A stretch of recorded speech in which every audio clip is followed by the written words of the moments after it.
Maharashtra TV news, आवाज सर्वसामान्यांचा। Breaking news. Shirpur तालुक्यातील थाळनेर येथे ग्रामसभा संपन्न, जिल्हा परिषद शाळेचे एकत्रीकरण व पाणंद रस्त्यांबाबत चर्चा। शिरपूर तालुक्यातील थाळनेर येथे ग्रामसभा नुकतीच संपन्न झाली। विद्यार्थी अभावी जिल्हा परिषद शाळांचे एकत्रीकरण करणे व पाणंद रस्त्यांचे काम लवकर सुरू करणे यावर चर्चा करण्यात आली।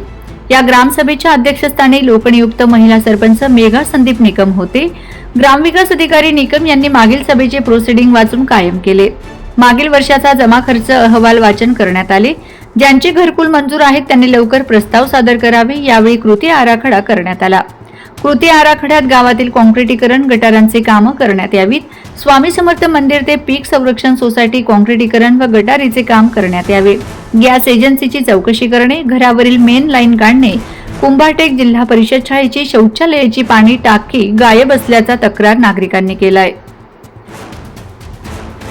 विद्यार्थी अभावी जिल्हा परिषद शाळांचे एकत्रीकरण करणे, महसूल मंत्र्यांनी जाहीर केल्यानुसार पाणंद व शेत रस्त्यांचे काम होत नसल्याची तक्रार शेतकऱ्यांनी केली। कृषी सहाय्यक सुनील सोनवणे यांनी कृषी विभागाच्या योजना सांगितल्या। ग्रामसभेत ग्रामपंचायत सदस्य गणेश चौधरी, नवनीत वाडिले, सुनील शिरसाट, डोंगर कोळी, गोपाल पाटील, प्रवीणसिंग राजपूत, महेश जमादार, जितेंद्र माळी, पत्रकार हेमंत चौधरी, अण्णा शिरसाट, तलाठी नवनीत पाटील, अंगणवाडी सेविका व आशा स्वयंसेविका व नागरिक उपस्थित होते। वंदे महाराष्ट्र न्यूज प्रतिनिधी मयूर चौधरी, शिरपूर। वंदे महाराष्ट्र टीव्ही न्यूज, आवाज सर्वसामान्यांचा। अशाच नवनवीन बातम्या पाहण्यासाठी आमच्या चॅनलला सबस्क्राइब करा, बेल आयकॉनला क्लिक करा।